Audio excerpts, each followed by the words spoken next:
and welcome to another episode of the Grunge Bible Podcast. This is episode 95. My name is Ethan Shalloway, and I am joined, as usual, by the lovely, good-looking Chris Salona. Wow, I'm lovely and good-looking. Yeah, you are, man. You are lovely and good-looking today. That's amazing. I mean, do you feel that way? Do you feel lovely today? Yeah, I don't know if I feel good-looking, but I feel, I think I feel lovely today. Nice. I'm starting to get back into the groove.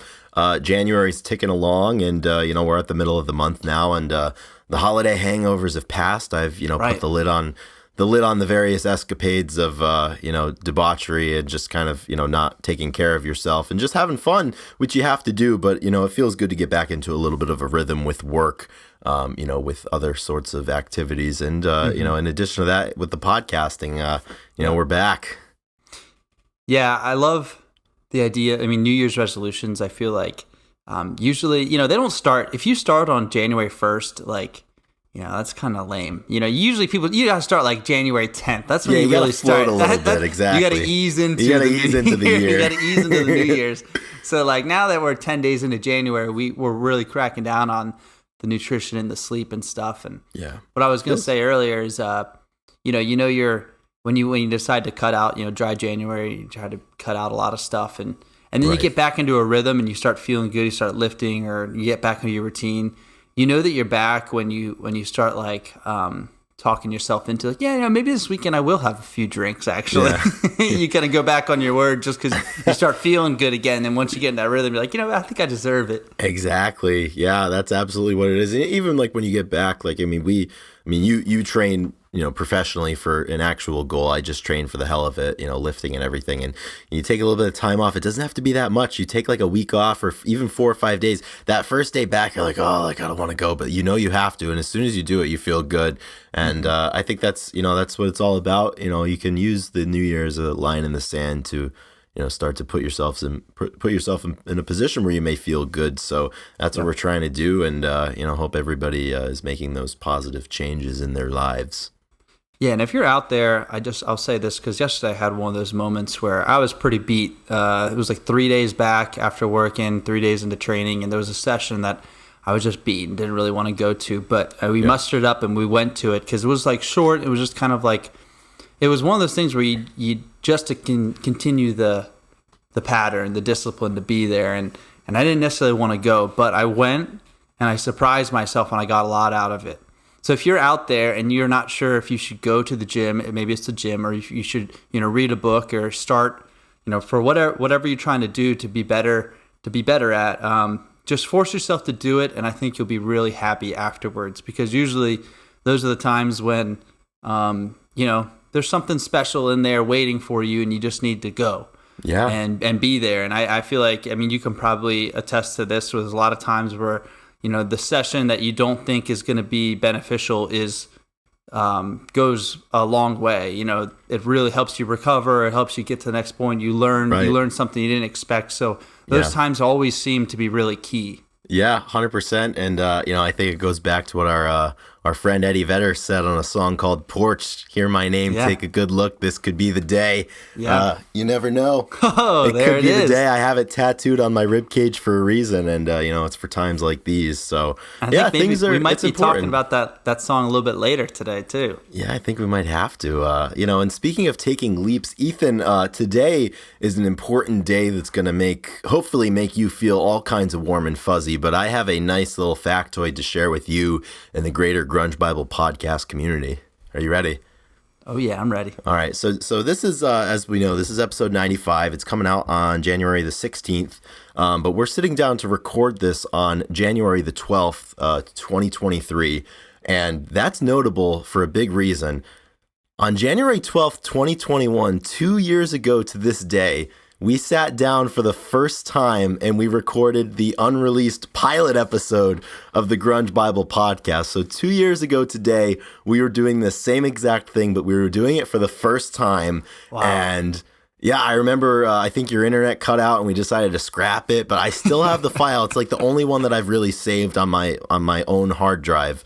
Yeah. I still have it. I haven't listened to it since then, but yeah, it's funny. I was looking back. I was like, I know we started in January of 2021 recording and banking episodes. Yeah. And sure enough, today's the day. It's been 2 years since the first time that we did this. Wow. Yeah. That's awesome. That That's really cool. is 2 years goes by pretty quickly.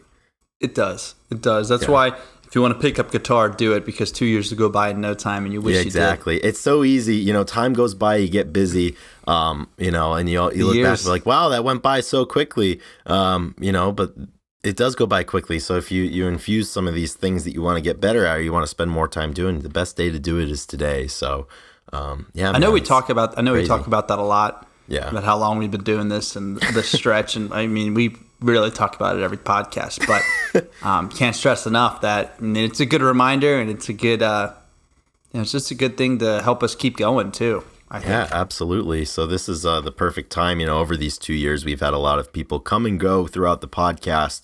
A lot of people listen, give their feedback, and show their support. And at this time, I would like to thank our top level supporters on Patreon, who are the engine behind this whole thing. Their support of $10 a month really keep this going and make it so that we can afford to do this, and we don't have to dig too deeply into our pockets to make this happen, because we enjoy doing this and we want to do this for a long time, and any support that people show is indispensable towards that process and that progress. So at this time, our top level Patreon supporter list, as of this recording, it reads: What the Fuck's Up Denny's, Seattle 4 Fanboy from New Jersey, Shoe the Shoeless, Rachel Corning, Millie, Nikki Six, Marianne, Laura Nyreen, Carlene Salona, Chris LSMS, our number one fan from Australia, Jamie Lynn, Fresh Tendonitis, Fuck Soup, Granny Grunge, Jade Mercado, Faith Bittner, Captain High Top, Doug Endy, Kara K, Brother Nature, Eddie Vedder got me through my second divorce,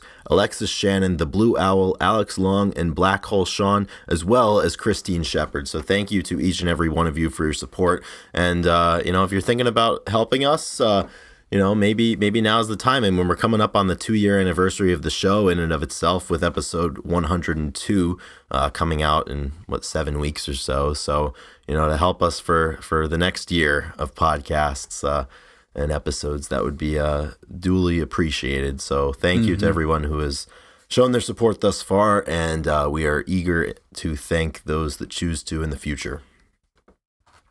Yep, we couldn't do it without our listeners, followers, and Patreon supporters. So thank you, as well as our producer. Shout out to Drew. We love as well as the two co-hosts here, Chris Salone, Ethan Shalloway. Thanks to both. Thanks to you, and thanks to me for sticking with this. This is it's been good. It's been quality, but it's always fun kind of turning a page on the year, and something as music fans that's particularly exciting. When the new year hits and when January hits, is that around this time a lot of concert information and festival information, lineups, dates, it's all released. I feel like this is a time of year where, like, every other week, or pretty much every week, on Tuesday, Wednesday, Thursday, middle of the week, like, you get these announcements that, hey, like, this show is coming, or like, this band just announced a tour and it's going to be here for these days. And for some reason it feels like the last couple of weeks, like, every single major festival across the United States has been announced, from coast to coast. The summertime is the big time of year for that.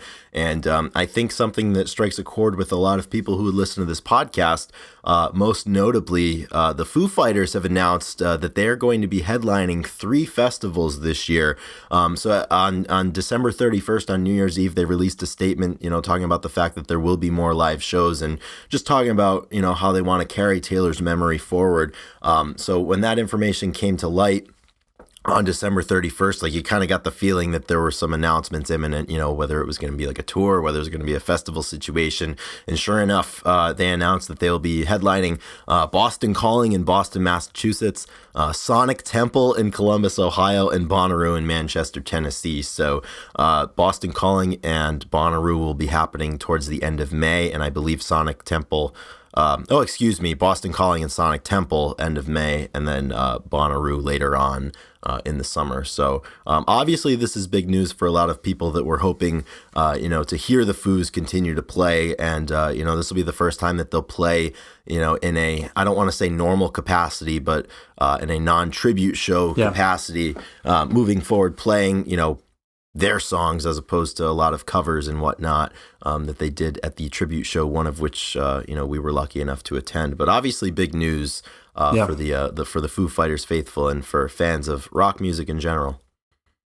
Yeah, I guess this answers the question that we did not see the last show of the Foo Fighters. There will be more, and this is exciting news. I think my first initial reaction is the tickets are going to be expensive, but I do want to find myself at one of these shows.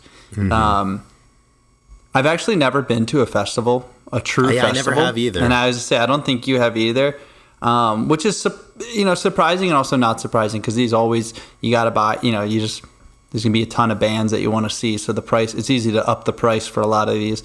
But I think that this would be really cool to go to one of the Foo's first returning shows and see what what it's going to look like moving forward. And we have no idea what their plans are afterwards, but it is still really exciting to know that they're going to be playing and they're going to be playing their music. So and now we can see who's playing drums for now them. Now we can properly speculate on who is going to be back there. But and I have no idea. So I think if I were to guess, I mean, I'm not a betting man, but I would think that it's gotta be Rufus Taylor. I would think, presuming that it's going to be one individual, which I would assume just from a logistics standpoint, from a rehearsing standpoint, I would assume that it's going to be just one, but I mean, who knows? I mean, they've certainly, surprised us in the past. So, but it is, in a way, it's healing in a way to kind of be able to have these conversations about,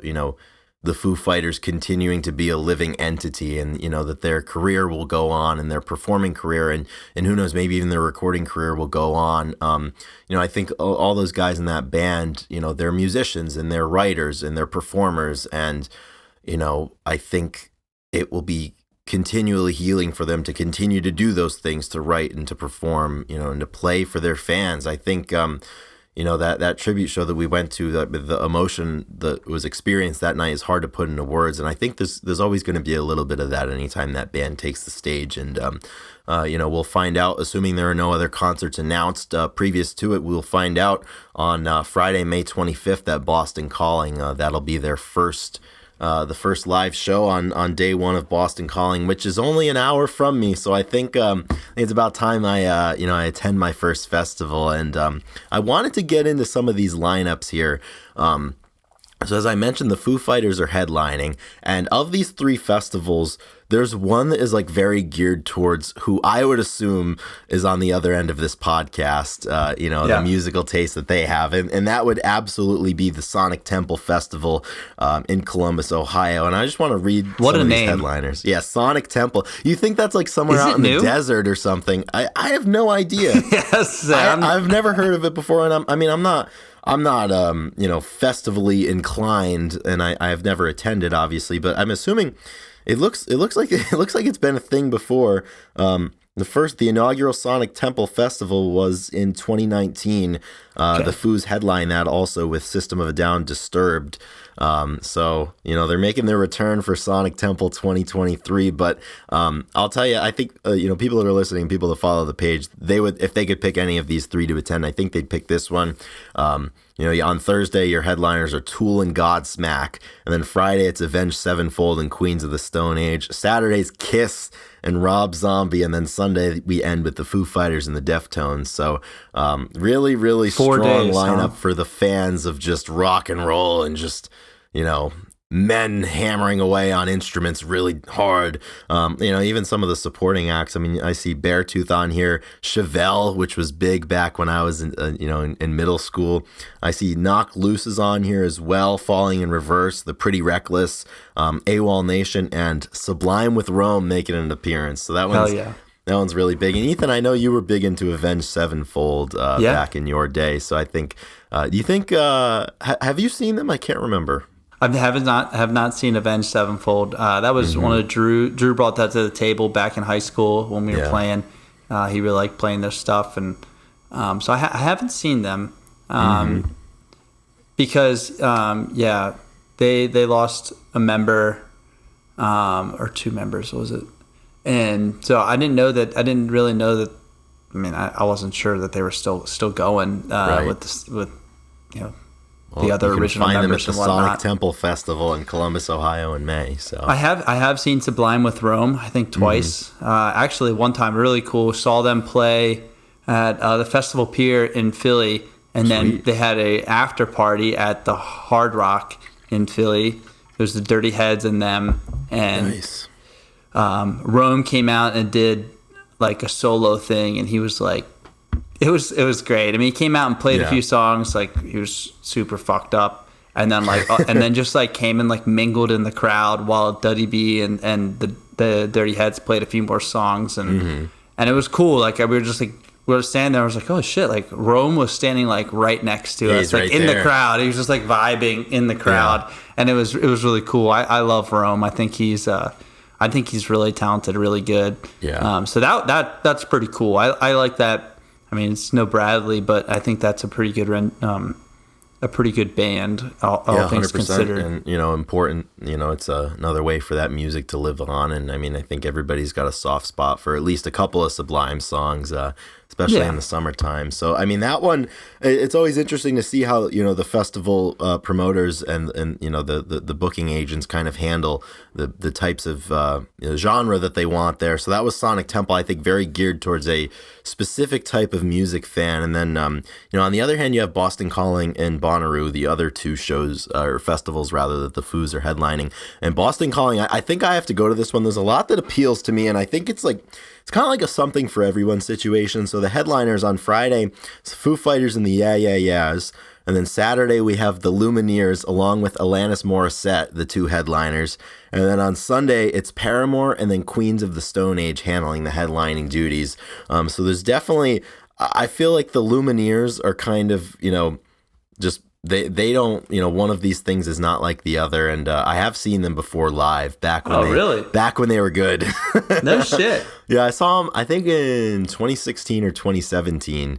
After I think their second album, they were good live. I've heard Quinn's seen them, and I know Connor and Doug, they love them. The Lumineers, they've been on my list. I think that I think live they'd be really really good. So I would go and see them because I haven't seen them yet, but I know that they were really big. I mean, they're still really big. Yeah, 100%. That's a good one. So. Yeah, it's interesting, and where it gets a little more interesting, all of the supporting acts, I'll read off a couple of them. So Friday, I see the Nationals on here, along with Niall Horan of One Direction fame, as well as Chelsea Cutler. She's on there as well. And on Saturday, Noah Kahan, The Flaming Lips, Mount Joy, Fletcher.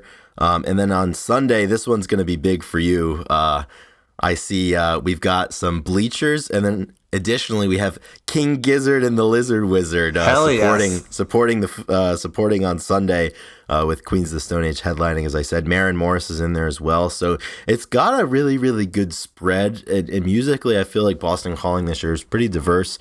But I think for the hardcore rock and roll fan, if they have the means to travel, if they're choosing between Boston Calling or Sonic Temple, I feel like they might pick Sonic Temple. I mean, you have the Foos and the Queens of Stone Age at both of them, and the supporting acts are definitely, for your rock fan. I mean, I would certainly pick Boston Calling in a heartbeat over. Well, I was gonna say, Temple. So you're in the Boston Calling for sure. Yeah, even if I lived not near Boston, I would choose Boston Calling for sure. If you could go to either one without any. I mean, honestly, I just want to see the Lumineers. So yeah, there you go. Yeah, see them again.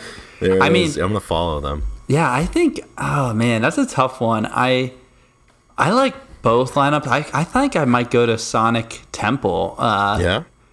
Yeah, I think there's a lot of bands on there that I feel like kind of their the years are coming to an end of when you're gonna be able to see them. True. And they're still in the wheelhouse where they're not. It's not like the what was that other tour that with Blink-182 that came out last year, or they released it. Their reunion tour? Are you talking about? Yeah, with Paramore, all the I forget, emo rock bands. I know the one that you're talking about. I'm forgetting the name. Yeah, shoot, we did an episode. We did an episode on this. Yeah, whatever. It's like oh well.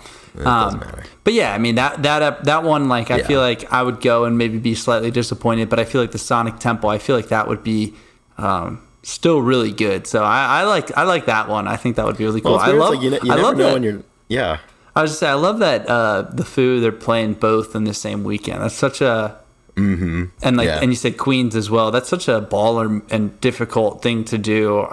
It definitely sounds challenging for sure. but probably not for them. I mean, they're just going to show up and play, so it's nothing that crazy, I guess. Exactly. Yeah. So, and then the one other one that we haven't discussed, and who knows, this one might supplant our selections, but Bonnaroo, which the Foo Fighters are also headlining. So on Thursday, June the 15th, Zed's Dead and Liquid Stranger are at the top of the bill. But notably, also on Thursday's bill, Petey is on there. He'll play Bonnaroo this year, which is huge. Friday, we've got Kendrick Lamar headlining, Portugal the Man and Noah Kahan also on Friday, as well as Fleet Foxes and 3-6 Mafia. On Saturday, we have Odessa headlining, Lil Nas X is playing, Tyler Childers is playing, My Morning Jacket, Korn is in there, Rainbow Kitten Surprise, Sheryl Crow. So that's quite the quite the wide brush that they're painting with. And on Sunday, the Foos are headlining the last day with support from Paramore, Marcus Mumford, the Revivalists, Umphreys McGee, Jacob Collier, and Hippocampus. That one, Bonnaroo. That sounds good too. That one's closest to me. That one's the closest to I was gonna Alabama. Say, you like Umphreys McGee, don't you? I do. I've seen them. I was at a show once with them. That's the one I got kicked out of. Important distinction. Yeah, I went to a show there and saw a few songs before I had to, go to court because of it. Was this in Pittsburgh? The one? Yeah, in this was in Pittsburgh at Stage AE. Yep. I heard about this on my recruiting visit. Yeah, I'm sure I've told this story on the pod too. But I think you have. Yeah. Long story short, I got thrown out, came back in, got thrown out again, came back in, and got thrown out a third time. And 3 strikes and you're out. Yeah, 3 strikes, I'm out. And then the cop told me to show up. He wasn't going to show up. It was the bodyguard was being irrational because it was a concert at the end of the day. Yeah. So there's nothing on the record of it ever, being a real problem. Except for episode 95 of the Grunge Bible podcast. This is the only living record of that altercation. Yeah. But the people deserve to hear that. We're in the thick of it at times. Yeah, exactly. Thick of the night. I've got one that I'd like to share a little later on, and it will come up. That's on a similar vein as that. But yeah, Bonnaroo sounds pretty good, and certainly I think it's also cool. I mean, these are in 3 different parts of the country for the most part. So you're going to afford fans of the Foo Fighters, opportunities to be able to see them. I mean, obviously in Tennessee, Ohio, and then up here in the Northeast in New England and Massachusetts. So I definitely think for me, Boston Calling, just because it's so close, I think I should go, and I think it'll be interesting. I've never gone to a festival, so. If you were in charge of a festival and billing and getting all the bands, would you go for a more diverse approach? Like, I mean, I think Bonnaroo definitely that's pretty diverse. That has honestly. Like rap, that has all the stuff. Or you can go, pick a genre and really hammer it and just hope that you get somebody that's like, wow, like I've always wanted to see all these bands, so I'm definitely going to go for all 3 days. Yes, if I had the connections and the pocketbook to do it, I would totally go with a little bit more of a diversified approach. And the reason being is that as a music fan, I think encountering an artist or a band in a live setting that you haven't heard about is one of the best ways to grow an appreciation for them and to become a fan of somebody. And I think a lot of times, people can sometimes, I do too, people have preconceived notions over, what they are and are not a fan of, or who they are and are not a fan of. And sometimes, you just got to get them in the same area as a band performing live, and, you'll be surprised what catches your ear.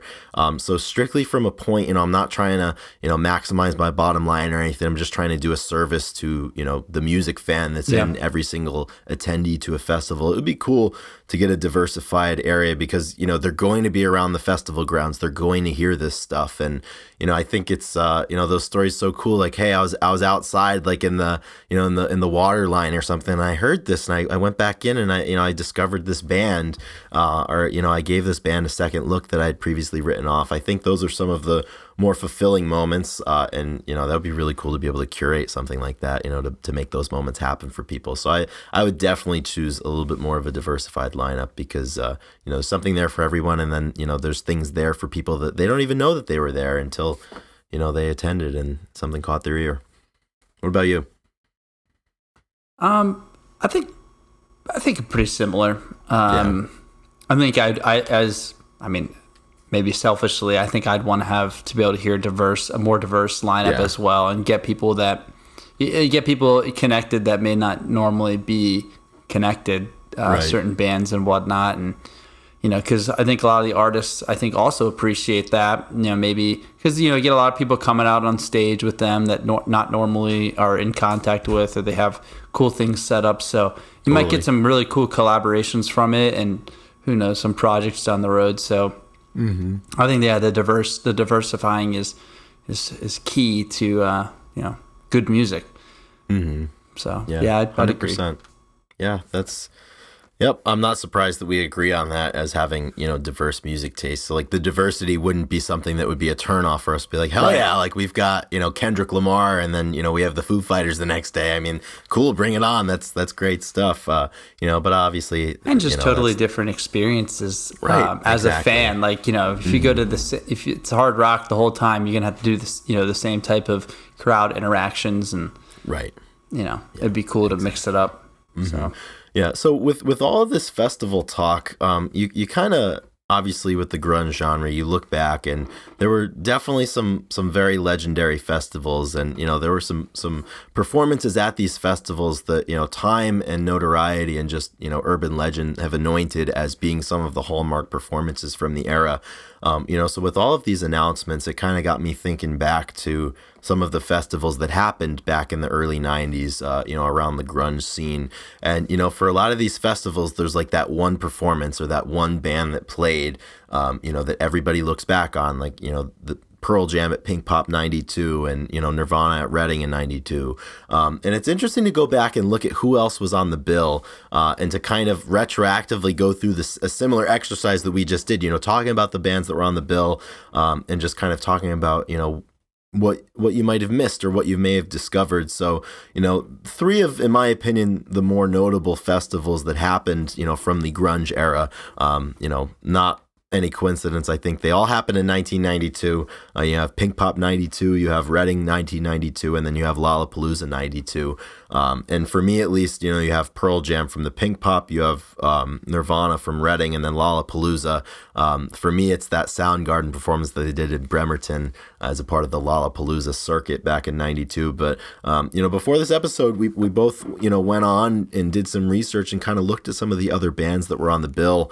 And I just kind of want to talk about some of our takeaways and, to insert yourself back and kind of, at a moment in time, be able to hear these. And a lot of these conversations that we just had about those three festivals that are happening this summer, people could have had about these, these three from 92, how focused some of the festivals were with their genre selection, and in other cases, how diverse they were. So, we could start with Pinkpop, the smallest of the three festivals. Right. And obviously it's most notable in the 92 iteration for the Pearl Jam set. Looking back, obviously that was one of the live performances Pearl Jam gave in the early days that I think really solidified their reputation, and, garnered them a lot of respect as a amazing live band. I mean, the whole band, they were at the top of their game. And, we talked about Porch earlier, with the very famous camera dive, into the crowd with Ed.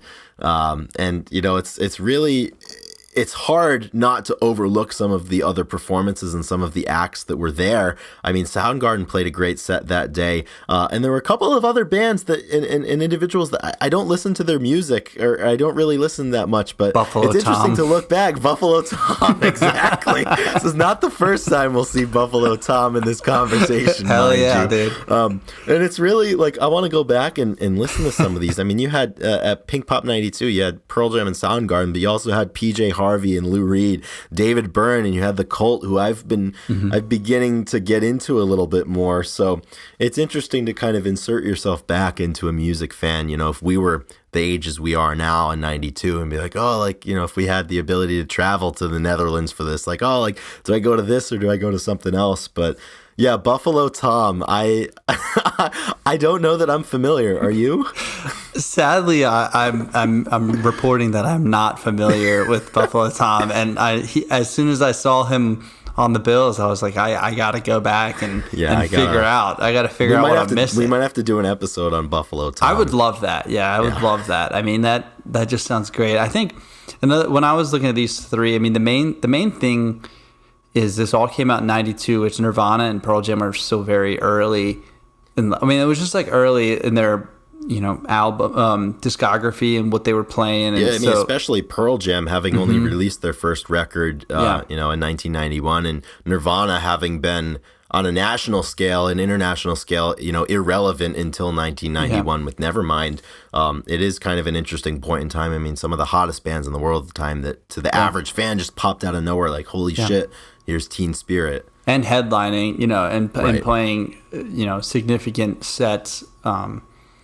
And I think that's important that's why I think those performances really stand out, because they're playing these songs in the first 3 years of writing them, and their love for playing those songs is at the highest it'll be. And they're trying to prove themselves in a lot of ways. And I think that's pretty special and that's why all festivals are great, because you never know,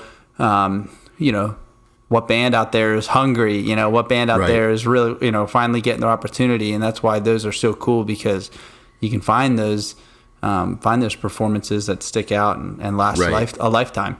100%. Yeah, I couldn't agree more. And, I think that same thing applies to Reading, which was obviously quite a bit bigger than Pinkpop. Right. This one was spread out over 3 days. And, just to name check and name drop some of the bands that played over that Friday, Saturday, and Sunday in August of 92, PJ Harvey makes an appearance again. And one thing, this also kind of gives you an appreciation or an insight into some of the popular bands of the time, because we've got Buffalo Tom once again on Saturday, August 29th at Reading Fest. Public Enemy headline that day, and also Gish era Pumpkins played, as well as the Rollins Band on that Saturday. So just really, really cool. And I'll tell you, with each passing minute of this podcast, my fascination and intrigue into Buffalo Tom only increases. Like, I'm at the point where, I mean, you'll get the whole spread from us. Like, I don't know if Buffalo Tom is a band or if it's a moniker for an individual. I don't know. Mr. Buffalo Tom, Mr. Tom, sir. So, and then also at the show at the the Melvins, Screaming Trees, L7. Well, that's the thing. So Sunday, August 30th, Honey. That was just like a master class in what would become known as like the Seattle sound. I mean, you have Nirvana headlining, Mudhoney's on there, L7's on there, Screaming Trees, Pavement, Teenage Fan Club. I mean, you've got a big spread there. And I mean, Mudhoney, there's that I've seen that performance. It's absolutely incredible. And Nirvana, funnily enough, having read Mark Lanigan's memoir, so one condition of Kurt Cobain's to play Reading in '92 was that the Screaming Trees come with. Lanigan and Cobain were very good friends at the time, and Nirvana and Kurt Cobain essentially got the Screaming Trees onto that bill. I think they played early in the afternoon, and Lanigan's memoir, provides more insight into that. But I mean, talk about, with the benefit of hindsight, that final day, I mean, that, those 5 or 6, 7 bands that took the stage there, I mean, pretty incredible, knowing what we know now, and, with the acclaim that certainly a lot of these bands have earned over the years. But really, really, really cool. And I did a poll on Instagram, and I made a post with all 3 of these festivals that we've spoken about, and so far most of the people have said, if they could have only attended one, they would have attended Reading '92, especially that third day. And that does leave us, the final of this trio that we wanted to discuss, which is Lollapalooza. And growing up, I had always just had the understanding that Lollapalooza was, the big festival that happened in Grant Park in Chicago at the end of the summer, every single year. And as I got deeper into the genre, I would find, back maybe 7, 8 years ago, I would find like, oh, Lollapalooza '92 from Washington, and then a Lollapalooza '92 from Arizona. I'm like, what? How are there 2, and why are neither of them in Chicago? And then I read the whole history, and I had no idea about the history behind the genesis of Lollapalooza, with Perry Farrell co-founding it, and having it serve in a way as a farewell for Jane's Addiction in '91, and the fact that they played 21 sites in 1992, which is just incredible. I mean, a traveling Lollapalooza. I mean, they hit everywhere, coast to coast. They even hit Mansfield, Massachusetts, near me, which has the distinction of being the only concert venue that I've been kicked out of. So I said that was coming back, and once again, I'm pretty sure I've I've divulged that story here on the podcast, but once again, for the long new story listeners, short, for the new listeners, the new this years. was circa 2015. I went to a music concert at at the Xfinity Center up in Mansfield, Massachusetts, and I was 18 or 19, and I was kicked out for being in the possession of and under the influence of alcohol, because you cannot do that unless you're 21. And I was not 21, and there may have been a little fibbing to the law enforcement officers at the time, and Right. Arrests may have been threatened, but they were not carried out, and I continued on my way. So it was just kind of one of those experiences. But the most embarrassing part of that, it's not the fact that I got kicked out, that I lied, whatever. The most embarrassing part is that it was a Kid Rock concert and Foreigner was opening for them. And the only music I heard, they kicked us off the premises. We had to call somebody to come pick up the truck because we couldn't drive because we were intoxicated. The only part of music I heard Foreigner, or whoever comprises Foreigner now that still called themselves Foreigner. I heard a little bit of Cold as Ice as we rode out there for the final time. I was banned indefinitely, too. I was going to say, the crazy... Wait, so you got kicked out before Kid Rock came on? I mean, we probably got there at maybe 3 p.m. The show didn't start till like 6 or something. We got there when the lot started because we were going to have ourselves an afternoon. Yeah. We were like, we're going to park the car. Like, it's going to be the whole day. We're going to be fine. It's all going to be good. And we didn't hear a damn thing. Damn, that's crazy. I didn't realize you didn't get... I didn't realize that Foreigner opened and you got to hear Cold as Ice. That's great. But then I also, was cold as ice. the fact that you didn't get to see any Kid Rock is really pretty funny. I didn't see anything. And it was some time before I returned to the Xfinity Center. Well, because I was banned indefinitely. I was going to say, the best part about this is you're the only one who's banned indefinitely from... I mean, maybe I'm banned from Stage AE, but I don't... Yeah, who knows? I wouldn't know. But Yeah, I love that they told you that. Yeah, I was banned indefinitely. Threatening an 18-year-old and just hoping that fear keeps them with away. an indefinite ban from a music venue. So I mean, I didn't live back in that area for another five or 6 years. So by the time I returned, the first show that I saw there after my ban was handed down from the judge. It was the Black Crows in August or September of 2021, and then I saw the Black Keys and Band of Horses this past summer there. So solve them. I'm 1 for 3 on like really quality were you experiences. Were you scared going back? Did you think they were going to recognize you?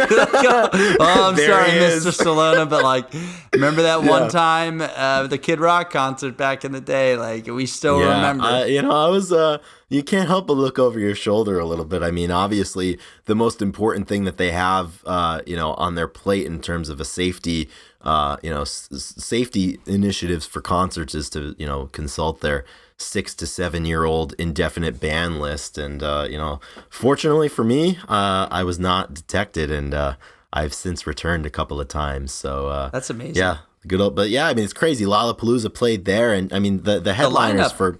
Yeah, it's really impressive. This one's really impressive. I mean, they all are and stuff, and I like the smallness of the Pinkpop show, but this one had a really nice lineup too. Yeah, 100%. I mean, you had, for some of the headliners and the significant acts, especially at the time, you had the Red Hot Chili Peppers, Ice Cube, Ministry, the Jesus and Mary Chain, Soundgarden, Pearl Jam, Lush.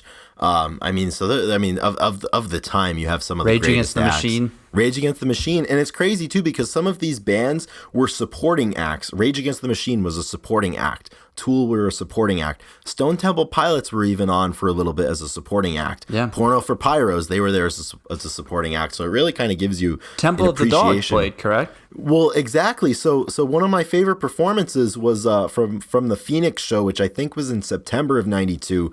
Ice Cube was on the main stage, and as we recall, Pearl Jam and Soundgarden were both on the tour. And on one of the side stages during Ice Cube's set, Eddie Vedder and Chris Cornell just get up and start playing Hunger Strike. And there's a really cool video on YouTube.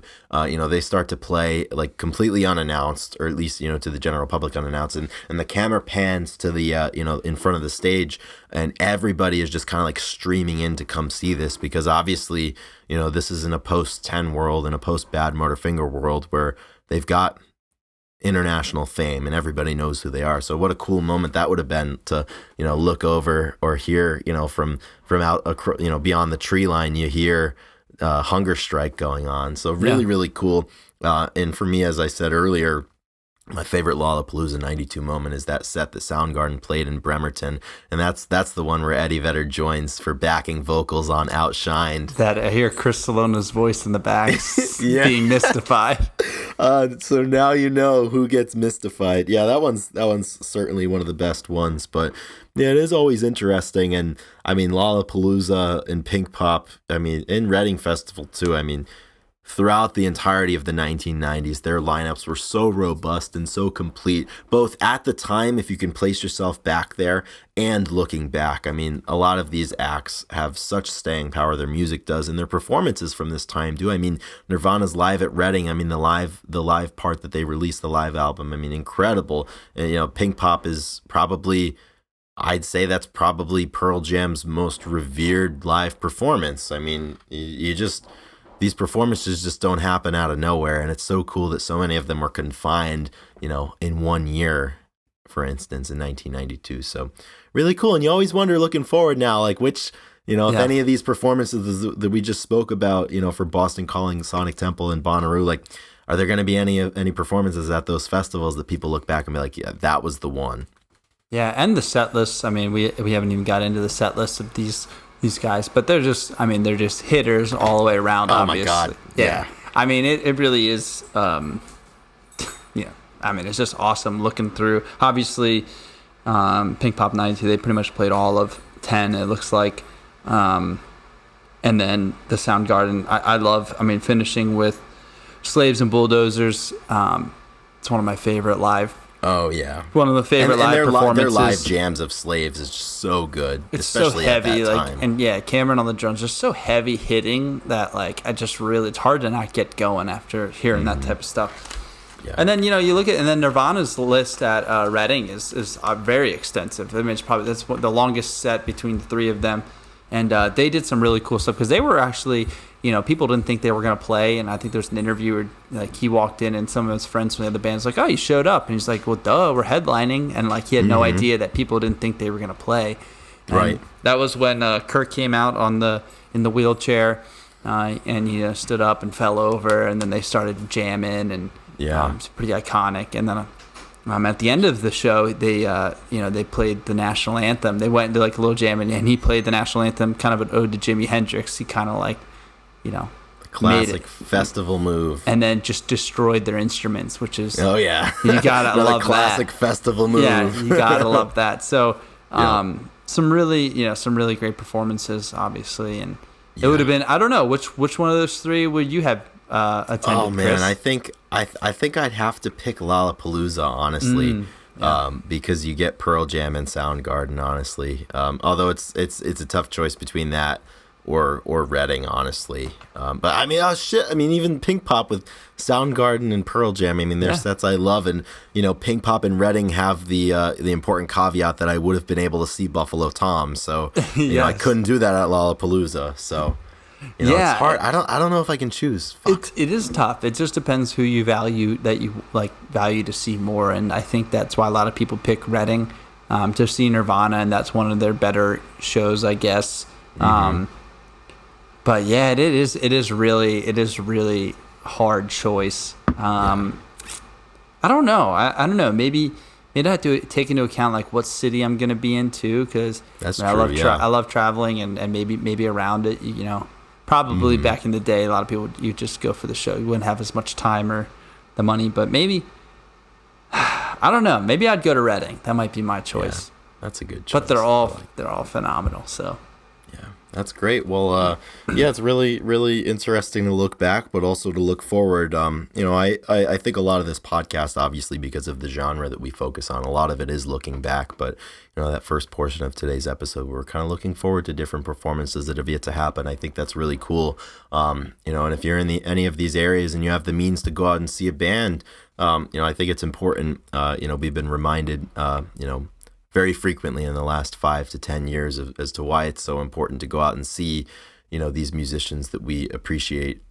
So, hopefully if you didn't quite get out there in 2022 or didn't quite have the ability and something's changed and you have the ability to do it now in 2023, we implore you to go make that leap. I know, I saw a lot of live music last year, and I'm looking forward to doing something very similar this year. And it adds a lot of value. So that's my one homework assignment for this episode of the Grunge Bible Podcast. Yeah, always a good reminder and a homework assignment that people should be happy to do. Yeah. Absolutely. Well, if you're still listening, we thank you for joining us through this point. We wouldn't be here without your support. And, if you're interested in supporting us more, the show notes have links to our merchandise website where you can purchase all kinds of Grunge Bible goodies, as well as a link to our Patreon website where you can just get straight to the point and give us cold hard cash, which is, cash is king. So $2, $5, or $10 a month. That keeps the gears turning on the Grunge Bible Podcast machine. Just about 2 years into it now, so we're really appreciative of that. We'd also like to thank our producer Drew McFadden for his help because without him, it doesn't matter how much money the Patreon supporters give, we wouldn't be able to do a damn thing. Exactly. Man, he's the boss in this weird trio, boss. Yeah, exactly. So I think it's time to close out with some songs of the week, but if you'll indulge me before we do songs of the week, I have some information I would like to share. As long as I'm just praying that it's about Buffalo Tom. But oh, you are in luck, my good hell man. yes, I knew it. I knew it. So Buffalo Tom is not just an individual. It is an alternative rock band. And unbeknownst to me, they had their inception in Massachusetts. These guys met at UMass Amherst, not too far from me.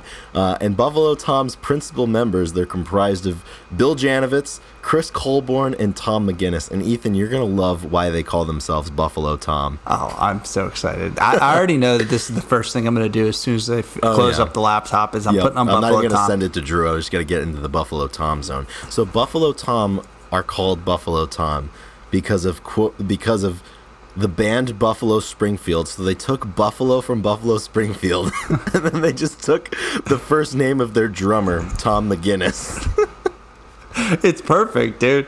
So is this like how like when people shorten their names, like I'm Chris Salona, but my whole name's Christopher John Salona. Does this mean that like the band's full name is like Buffalo Springfield Tom McGinnis? I think that makes sense. And then like in quotation marks at the end, Buffalo Tom. If we do an episode, that's how we're gonna name it. Right? Buffalo Springfield Tom McGinnis. Yeah, really, really important. So, yeah, they met at UMass Amherst. They were just hammering away in the 90s. I'm not able to do a proper review. And this is one of the instances where I will admit to reading about stuff after the fact on Wikipedia, as I have Wikipedia open. But how else are you going to learn about stuff these days? I mean, we have the internet, so I got to learn about Buffalo Tom. Fuck it. I can't wait for the first post of Buffalo Tom to show up because it's coming. Yep. You can guarantee. I think it's definitely got to come from their 1990 album Bird Brain. I totally agree. Yeah, what a great album. Yeah, there's a lot of they kind of have a parallel path with Jay Mascis. He worked with them a lot back in the day, and if I remember right, I think Jay Mascis is a Massachusetts guy as well. So that's pretty cool. I would not be surprised when we get into this to see how they're connected and Amherst, Massachusetts. Yep. Exactly what part they played in the music scene back in the day. So if you're out there listening and you're a Buffalo Tom enthusiast, please chime in, help us, correct us. Don't shit on us. Teach us. Yeah, we're eager. This is one of the few times where we're caught on camera and we're just eager to dive into something. Absolutely. Well, my life is better because I'm aware. Yeah, I wish that I could pick one of their songs, but I'm not. I'll have to save that for another episode for when I am, truthful about it. So, but I will go first though, and let's get it. And this one, I'm not sure if it's actually been on the list before, but just to pay homage to Pinkpop 92 and Eddie Vedder and Your Tattoo, I think Porch. Just how we opened up the show. And we talked about how, this could be the day, hear my name, take a look. And I think that's an important reminder. And the song, if it's not on the list, we'll find out soon. But it really should be. And I'm going to be listening to that today as well because you need the reminder sometime to take the leap. So Yeah. Porch is the song. Yep. I love that. My song of the week is not going to be as sentimental or as empowering, but we did also discuss this prior to hopping on. My song of the week is Kimberly Austin by Porno for Pyros. Hell yes. Just an absolutely electric song from the pen of Perry Farrell. There's a killer live version from 120 Minutes on MTV with Mike Watt guesting in on the bass guitar, which is really, really incredible. I mean, Mike Watt is just, I mean, he's just the man for the job. He is. Whatever you need done, Mike Watt's there. So did that's it really all there is to it. He did it for a long time, and they're playing for a lot of people, as we like to talk about. That's good shit. That's really solid. Yeah, that's really good shit. So yeah, Puts go the lid on it. follow the playlist and give a Playlist listen. to follow and listen to take. Yes, exactly. Do whatever you want with our platforms, but listen to those two songs. Absolutely. That's some great parting advice. Well, thank you all for listening. We hope to be in touch with you next week for episode 96, but as for now, that just about does it. So we will see you all later. All right, guys, rock and roll. Have a great week.